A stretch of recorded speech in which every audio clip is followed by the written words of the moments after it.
Αφού συνεργάζομαι με σύμβουλο επιδοτήσεων και το πρόγραμμά μου, έχω σίγουρη την έγκριση. Σωστά? Αυτό δεν είναι αλήθεια και όποιος σου πει το αντίθετο κάνει πολύ μεγάλο λάθος. Κανένα σύμβουλος, ούτε εγώ ούτε κανείς, δεν μπορεί να σου υποσχεθεί με ακρίβεια ότι η αίτησή σου σε κάποιο πρόγραμμα επιδότησης θα εγκριθεί. Οι αξιολογήσεις γίνονται με συγκεκριμένα κριτήρια μοριοδότησης και με βάση αυτά τα κριτήρια βγαίνει μια βαθμολογία.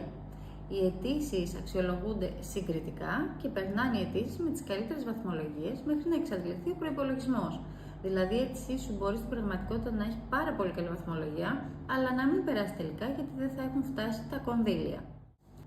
Τι πρέπει να κάνει λοιπόν ένας σωστός σύμβουλος? Πρώτον, θα πρέπει να σου πει με ειλικρίνεια αν αξίζει να μπει σε κάποιο πρόγραμμα επιδότησης και αν δεν αξίζει, πάλι να σου το πει.